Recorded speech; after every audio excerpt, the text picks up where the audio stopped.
Hi, what's up, kitten cats? So today we are here for a Q&A video. I posted on my Instagram while Nick and I were on the way to Junior USA's, which is where we are now. We're going to do a contest prep related Q&A, so this video is going to be divided into two parts. So this will be part one.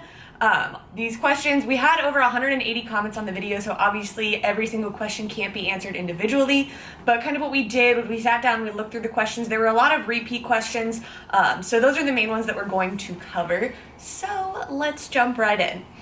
Thing number one that we're going to talk about with regards to peak week.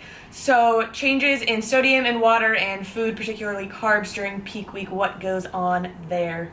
Oh, by the way, if you don't know who this is, You're throwing the first question at me? yeah, you're the coach. Jeez Louise. This is Nick Tong. This is my coach. Hello.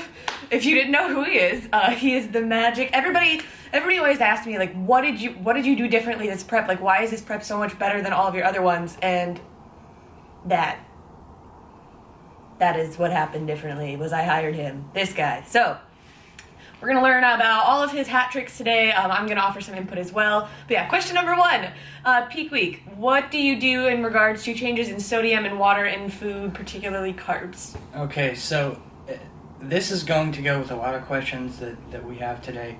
And it sounds like a cop-out, but there is no black and white answer to anything because while we are 99 genetically, alike, 99%, that 1% can have a huge variance in how people respond physiologically or internally, and to different stimulus. So the main thing for sodium and water and carbohydrates is A, what you've been doing up until that point, and B, utilizing biofeedback before your actual peak week.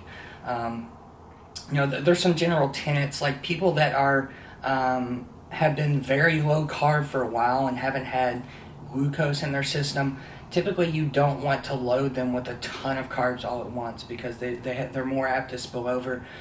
They can't transport that glucose as effectively as if you've had, intermittent refeeds or carbohydrates throughout the diet. This is going to vary between coaches, but I think it's generally ubiquitous throughout most coaches. There are a few out there that are good and they get people in shape that do something different, but this is pretty common, and that is not to be super, super, super aggressive with things. And you see this, people, they don't understand that, even if you were super aggressive and magically you're 1% better, the chance of you being off is like 95%, and that might be a little high, but if a lot of people are uneducated on how human physiology works, like tapering water, that old school kind of approach, that's going to cause you actually, potentially to hold water. Depleting sodium for long periods of time. Your sodium is a co-transporter of glucose. It's going to carry, glycogen into the cell and water into the muscle cell and make you look full and give you pumps, if you need a pump backstage. So just stuff like that. The main thing is, again, don't be aggressive. Slight acute fluctuations, and that goes back to the longer that you try to keep something out that your body wants, the more apt it is to react negatively. So like Emily, she's drinking like 3 gallons of water today. She's going to cut it off just a little bit earlier than she normally would. And it's going to, I predict, be probably about 16 hours before stage time. So she'll wake up and then she'll continue to cycle through water a little bit. But we still keep water in tomorrow. We don't totally cut it. So it's acute adjustments because, we can hold that for X amount of time, but your body's going to fight back eventually. So. Right. And that water intake, that probably seems really, really high to people, but that is based on how much water I was drinking before. So I'm just someone that naturally drinks a lot of water. So leading into peak week, I would average 2 gallons per day on my own, just naturally drinking. So that's a moderate increase of 50% water throughout peak week. So 50% for me is a gallon. So but 50% for someone that was only drinking a gallon. And for people, for a lot of you who are used to the old school approach of tapering water, and what we're actually doing here is we're getting diuresis going. We're actually getting your body to cycle through water a lot faster so that when you do cut it off, it's going to continue excreting. Again, if you go back and you taper water, eventually aldosterone, it's a hormone, is going to get outside of where it should be, and that's going to cause you to retain water. So again, we get you excreting very, very well, and then cut it off with enough time to cycle through all that water. Right, and sodium stays consistent throughout my peak weeks up until today, the day before the show, where there is a slight reduction after the first meal. And is that just, you want to touch just very briefly on why that is for me personally? That's pretty much everyone that needs it. It allows you to excrete more water as well. And then it's reintroduced because sodium on is going day. to hold on underwater. And then once you're dry, water is out, for the most part, again, we're putting in some water to keep her full just enough, but not enough to cause her to blur.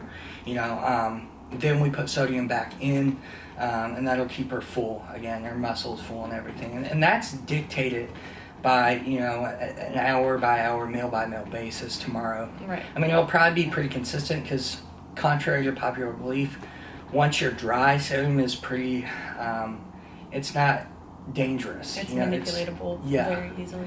Yeah, so. All right, so that is part one with peak week, and then there were some questions regarding changes to training and cardio during peak week. This me again?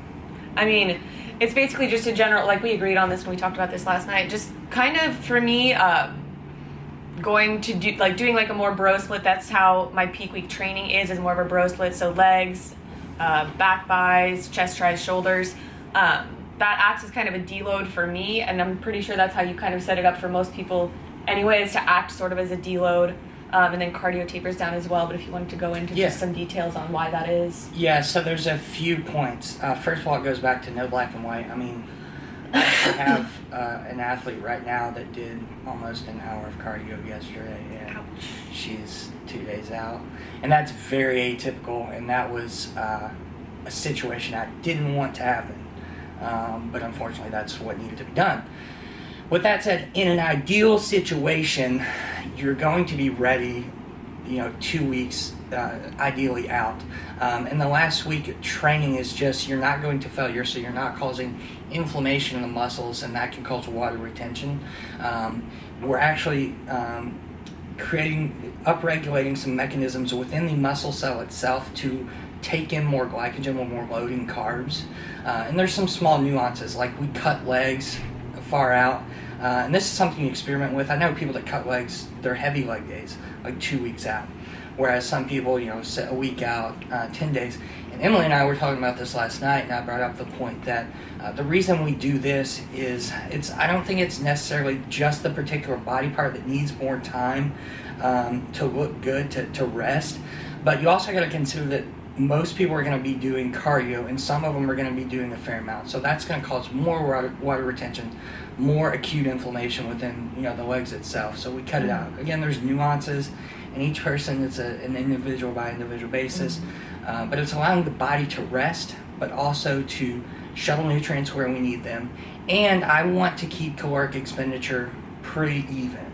It's going to be a little bit less, but if we totally drop everything and then we still have food, at the same level, that's going to change the energy balance of energy in versus energy out. And that's not a variable that I want to deal with that close to a show. Good. So. Yeah. And then we did discuss, also if you're looking for any advice, just a quick plug on peak week, or if you're looking for a really full, broad discussion of peak week, Jeff Nippard just posted a really great podcast with it was another Roundtable podcast with some great coaches out there. I will link that down below, as well as the YouTube video where that is, if you want a full, I think it's about 2-hour discussion on peak week. But something that we just wanted to include with regards to these peak week things is these strategies are really only going to make an actual noticeable difference in someone that's truly stage lean. If you're not truly stage lean, it's really not going to do much for you, and I would say that the potential for you to look even worse by trying to manipulate these things if you're not truly stage lean is also still very high. Right, because like I was saying last night, from a coaching standpoint, it's kind of, it sucks to say, but if you're fat, I'm not going to be able to see visually how these variables are affecting you as much. So it's easier to spill someone over, and it's not going to make much of a difference if you're fat, but for your placing. But it's much easier for me to make a less than optimal call because I can't get a true visual picture. Right. So if you're not truly stage lean, like peak week, I would say just keep things conservative. Yeah. Very conservative, if not just consistent with, like, let yourself rest for a little bit. Yeah. So that is a 10-minute discussion on 2 peak week questions. Next up, that's why we're splitting it into 2 videos. I didn't blow people's mind. I can't, like, I don't know, like, when I talk, I can't, you just can't bring stop. it down. Yeah, I'm not good at that. I'm going to have to, like, cut him off his clothesline. Yeah, I'm sorry. Question number 3, there were a lot of questions with regards to cardio. And with regards to asking people about their cardio, don't ask someone how much they're doing because that is a very individualized question. So it will not apply to you. It will not work the same way if you just go and do, if I were to tell you like the cardio that I do, it doesn't apply to you. It's not going to work for you because you're not me. So that's kind of why I don't, share my specific cardio routines. Yes. And cardio isn't something that's static. Right. So if you get a plan from someone and it says, okay, weeks 1 through 3, you're going to do this cardio. Weeks 4 through 6, you're going to do this cardio. Run away. Because that's not how it works. Right. The body is dynamic and we need to see how you're responding and adjust cardio to that, on a dynamic basis. Right. So. Like there's some weeks where I would have to do cardio every day, multiple times a day, and then there's some weeks when I wouldn't have to do it at all. So and that goes along with it being dynamic. But the main question that we were able to discern from all the comments was HIIT versus LISS for cardio.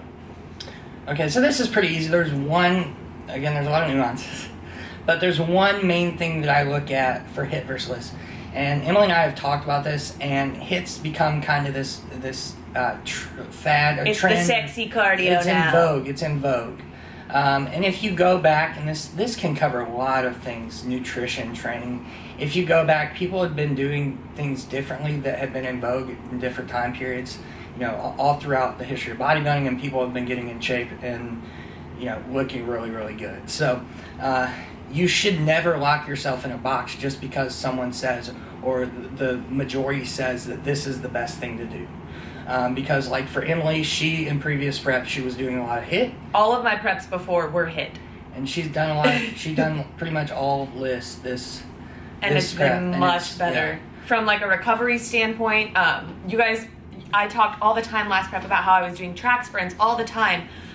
When I did that, my joints were wrecked, my energy was tanked, everything sucked, my body hurt, my strength plummeted, and so that would result in more muscle loss, that indication that strength, you guys have talked about how my strength has stayed so high this prep, and I think a lot of that is due to the fact that I'm not doing heavy track sprints. Track sprints are very taxing on the bodies, just sprints in general are very eccentrically loading, and then HIIT in general is just very taxing to your systems. So with LISS, that has been much less taxing. It's gotten the job done in terms of fat loss, obviously. My joints are much better. My strength has stayed a lot higher. Like, it's been... And I think that's another one of the big things that I did differently. This prep was primarily all LISS, and it was much better. The main thing that Emily touches on is that HIIT has a big recovery component, especially if you're doing it correctly. Yeah, and if you have to do it daily. Yeah, and that ties into something else, but... Yeah. For a lot of like bikini athletes and people that are training legs on top of that multiple times a week or more frequently than once in 7 days, you're breaking down more tissue than you can, put back in, that you can recover from because you don't have the nutrients to do so, and your body is stressed from dieting. Your sympathetic, which is your fight or flight, which controls like cortisol, catabolic hormones that break down muscle tissue and fat, but they're going to be higher than they normally would. So you're not in a situation where you should be doing that, breaking that tissue down over and over and over.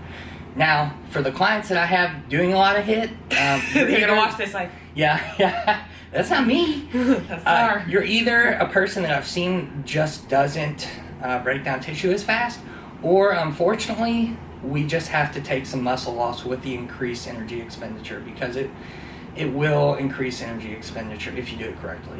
Another thing I wanted to tie in is the mental side of things. When you're deep in a prep, if you're tired, if your energy is really low, you're going to be more apt to actually get LISS done in the correct way because it's kind of mindless. Versus HIIT, true HIIT should be really freaking hard. And I mean, even me, like I'll sit on the bike for 5 minutes before I start because I'm dead. you know. So even for someone that's been doing this for a while, it's still hard to get through those sessions. And for someone that's new to train, you know, new to prep, like, I hate to say it, but it's a far chance for them to be truly giving 100% deep in a diet to their HIIT. And it's not going to be effective in that regard, you know, if they're doing that. So yeah. All right. So HIIT can be implemented. It's still useful, but you have to consider the full impact of what you're doing, especially in terms of like recovery, joints, everything. And I mentioned strength just because your strength maintenance is a good indicator of muscle retention, because if you don't have the muscle mass to support your strength will invariably go down. So that's why that mention is made, and that's always a good gauge. I wish I knew what sound giraffes made. I would have inserted. You know, I have to Google that. Giraffes are really misunderstood, I feel like. So what if, and this is a very serious question, do giraffes actually make a sound, or are their necks just so long and they're so high up that you can't hear the sounds that they make? And they just spend their whole lives without people hearing their voices. That shit, what if giraffes just whisper in each other's ears? Because don't they, like, get close to each other? Like, neck? They neck. Yeah, when they have their neck fights. Yeah. This is going to make for a great blooper. I'm really glad you gave me carbs, because I actually look like I lift. I just look fat right now. You go on bikini diet. It's not that bad. It's not terrible. All right. So we had to take a potty break. Next question that we got a lot of questions with was with regards to carb cycling. So just going into what carb cycling is, why you do it, and then at what point in a prep would be, in your eyes, appropriate to implement it. Okay, so this is probably the most common question I get is in regards to carb cycling, and it's probably the one that I could speak the most on and sit here and speak for 4 hours on it, because there's it's such a gray area and so dependent on the person. So I'm not going to be too verbose, but there's a couple things that we're trying to achieve with carb cycling. We're trying to keep metabolism as high as we can for as long as possible, while still creating periods of energy deficits and fat loss periods.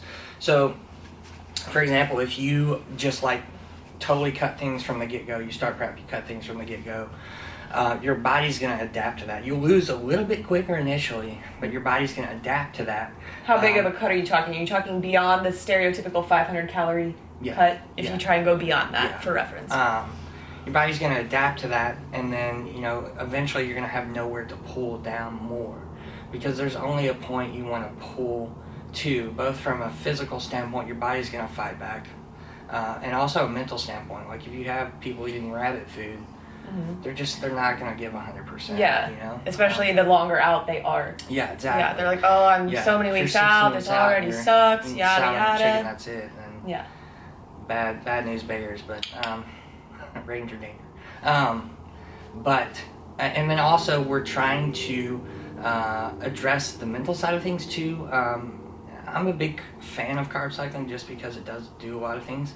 If you give people periods of where they get a good amount of food or a decent amount of food, they're more apt to, they look forward to that, and they can get through those low days a lot easier. Whereas if you're just doing low all the time, it's a little bit harder. Even just like a little bit lower, but steady, people get used to it, and like you look for rewards. As bad as that sounds, we're very Pavlovian. Yeah, we're like a Pavlovian dog. Yeah, if you can make things easy mentally, that's what you should do. That's the key. You know? Yeah. And then also we're trying to keep performance in certain areas. For certain people, like if someone had an issue with losing muscle in their legs and they needed that size, I would put their high days on that leg day, or actually sometimes before. It just depends. But that's going to do a couple things. It's going to give them the energy to train. It's going to downregulate like cortisol and stuff like that breaks down muscle tissue. And again, put them in a good mental state to go in there and train hard. So, you know, and typically when we start a prep, I'll usually just cut a decent amount of food and keep someone at baseline, because they're still eating a good amount. Yeah. You know, it shouldn't be a stressor at all. Right. That's where it becomes important to make sure you're intaking enough to start a diet. Yeah. Right. And then, you know, once we get down a little bit and I feel like we could use dropping days out, low carb days, whatever, then I'll start doing that. But again, it's kind of, we were talking about, it's kind of an art, and it's based on what I've seen from the individual biofeedback, and that. So, and this covers, this is the last thing I'm going to say. You're good. This covers a lot of preps, or preps in general, and growing as an athlete. And I tell people that I when I team up with them, I don't want to just prep them for that time. I want them to be able to grow beyond what we're doing there. For anything that you do, any prep that you do, take record of what you're doing, and then utilize that data in the future. HIIT versus LISS. If you didn't respond well to something, evaluate it, make adjustments, and the next prep do something different and see how it pans out. Same with carb cycling. Right. Yeah, and we talked about this last night. You hear throw around the word, and I've thrown it around a few times in other videos as well, is biofeedback. So that's basically, correct me if I'm wrong, just signals from your body about what you're doing and how it is reacting to that. And you as the athlete, that's your responsibility to be able to pick up on your biofeedback. So you have to be able to be cognizant of, how your digestion is going, how your energy levels are, how your strength truly is. Are there any other like hunger levels? Digestion is the big one, because that can indicate a lot of things, but that is part of being the athlete. That is your job, because if I couldn't adequately portray the biofeedback that I'm experiencing to Nick, he can't really do anything. Because I'm not nearby. He doesn't know. Again, I base everything off of how the individual is doing internally. So I can't do that. I'm not in your body. I can't do that if you can't read that. Exactly. And another point is you need to be objective when you read this biofeedback. You need to take emotions out of it. Which is difficult for a lot of people. Yeah, it is very difficult, and it goes into what I look for in a client. But but that's something also that as you grow as an athlete, as you get more entrenched in the sport, you get a little bit better over time. Right. So. You're able to read your signals a little bit better. And then next question, when to implement refeeds or free meals? The main thing, just to make it black and white, refeeds I feel like are better physically, because the more time that we're trying to get metabolism upregulated, we're trying to restore glycogen levels so training is good, etc. This is like a high day on carb cycling. I feel like physically it's better because the studies show that the more time that you have under that underfeeding or overfeeding window, the more apt those systems are to upregulate. Free meal doesn't really do that to the same degree. Now there are some times when I'll utilize free meals, and that's from a mental standpoint. If someone's just like dead and they need something, we've been pushing super hard and their body's not responding something, usually a free meal will get things going, and mentally they'll be in a better position. Yeah, especially because it helps with stress. Yeah, exactly. And then people that metabolically have a high basal metabolic rate were more apt to use free meals because they tend to burn through refeeds pretty quickly, especially very low fat refeeds, because that's typically what we do. You give them you give me 1,000 grams of clean carbs, most of the time my weight's going to be the same or down the next day. Whereas a free meal, I'm usually 9 times out of 10 I'm up, and that's what we want. Believe it or not, we want that weight to go up because we're showing that glycogen's being refilled, etc. There do need to be fluctuations. If someone drops really quickly, most times you can get that weight back up quicker, with a free meal than a refeed. Right, like what you guys saw when I was in California, when I went out to eat. Perfect example. And then, I think we've talked about this in the past. Another thing with free meals would be like the amount of trust you have in a client to eat responsibly. Yeah, if that's given. If a coach doesn't feel like you are able to go out and have a meal and not track it without letting it turn into a binge that would completely throw you off track, then they probably won't implement it. And that's really tough for me, because I want to be able to give people that. I want to have times where they can just let their mind relax. But if they can't do that, I have tactics I use. I'll be honest. I'll tell people specifically what to get. So they don't get anything beyond that. But there's some people that if you give them a free meal, that it doesn't matter. They'll go home and it triggers continue. Something. And that sucks, man. That's something that you need to work on if you're going to compete, because you should be able to enjoy food, and there should be times that you shouldn't. Food should never be an enemy. It's a tool, and it's something to enjoy. So there it is. All right, so next question for Nick specifically, how do you go about selecting clients? Because I know you are very selective with the clients that you choose. Again, just glazing over things. I want someone that's going to be objective, like we said. I want someone, man down. We got dribbles. Man we down. got dribbles. Good thing I don't have my Draft's hand back. yet. Someone that's going to be objective. Someone that's going to be proactive about their learning.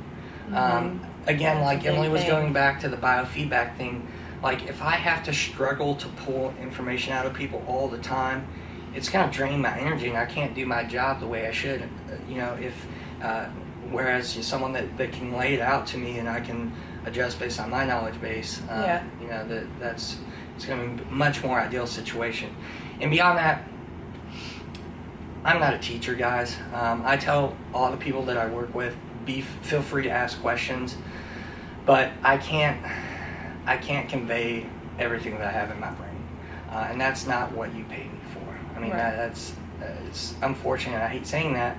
I wish I could teach all of you everything I know, and I try to teach people I work with stuff, but I can't. People come to me expecting me to teach them the ways, Right. and I can't do all that. You Right. hire me as a nutrition coach. That's another thing with the responsibility of the athlete. If you are going to do something where, like a contest prep, if you are entering into a contest prep, you need to first educate yourself on things like basic nutrition, macronutrients, training principles. You should have been doing all of that on your own and learning about that and educating yourself before trying to enter a contest prep, which I guess kind of segues into how I choose a coach. Unless you had anything else to add. Not really. Okay. So a question that I commonly get asked is, how do I select a coach? What brought me to Nick? Things of that nature. So when I'm looking for coaches, when I'm reaching out to them, I do personally reach out to them. I don't just sign up with someone based on their Instagram, for example. But when I'm trying to choose a coach, what I'm looking for, first of all, I ask, any credentials that they have. Credentials aren't everything, but it's a starting point. But again, having something to their name is, whether it's a certification or a degree or whatever. Magic hat. But if there's something to their name, then that provides a little bit of efficacy for that individual.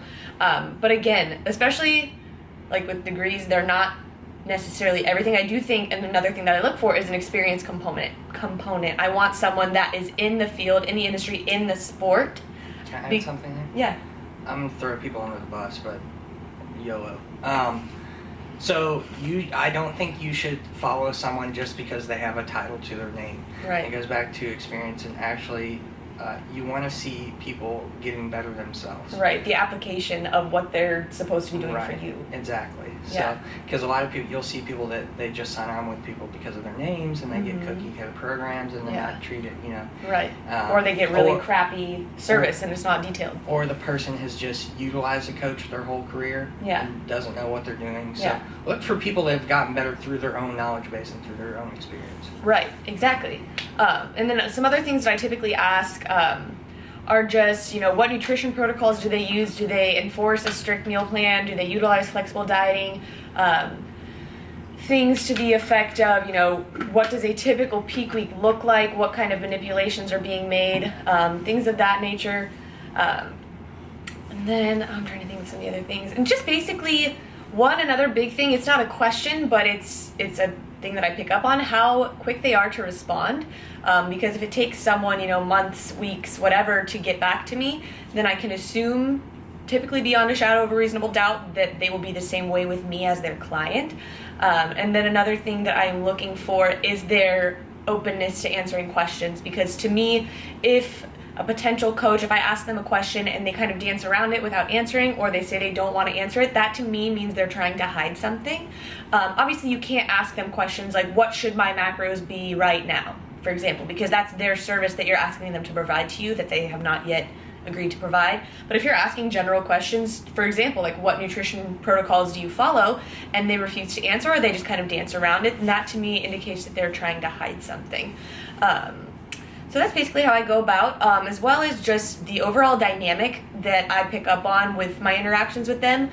So with Nick, I sensed a very good dynamic. I really liked how detailed he was, how we just communicated fluidly. I liked his utilization of voice messages to explain things that are harder to explain via typing, I guess. But just overall, because some people don't mesh. Some personality types aren't, is this gonna overheat again? They don't go together. And so that's not a bad or a good thing on anybody's part. It's just your personalities don't mesh. So you have to mesh, have a good coach-client relationship. Yeah, I guess. And I've had instances where I don't mesh with clients, and right, we part ways cordially. Yeah. I want to add one last thing, and this is a theme. I don't know if it'll overheat before you get it. This is a theme that encompasses a lot of what we're going to go over, and it goes back to something that I look for in a client: enjoying what you're doing. Enjoying what you're doing, because you're going to be more apt to do it on a daily basis, and I truly care about people's quality of life. And if I see someone struggling with what they're doing time and time again, I'll try to help them through that initially, but if I can't get them to enjoy the process, I'm going to ask them to find something that they love doing on a daily basis. Right. You know, if you, going back to eating disorders, if you have an eating disorder that you struggle with, super often, I'm going to tell you, get that address that. Not with a coach. Don't do something because it's in vogue. Yeah. Right. You don't struggle through life. Don't try and use that to help you with the disorder. That's a whole nother video. The biggest thing for me. Enjoying what you're doing. Yeah. You can't hate it and expect to do well. Yeah. And I'm going to be honest, people that have not been in this lifestyle, you don't know yet if you enjoy this. Yeah. So you can't come to me and say, oh, I want this, I'm going to achieve this. You need to have some experience actually doing this to see if you enjoy it. Yeah. Because I hear it all the time, and it kind of goes in one ear and out the other from people that are new, because they haven't done it yet. Yeah. They don't know if they're gonna like it. So. Yeah. All right. Well, that wraps it up for part 1 of our Q&A. If you like this video, please give it a thumbs up. Subscribe to my channel. Leave a comment. Part 2 will be coming at you guys soon. And yeah, thank you guys so much for watching. I will see you in the next one. And bye. Also, if you want to see more collaboration content, between the two of us, let me know. Leave a comment.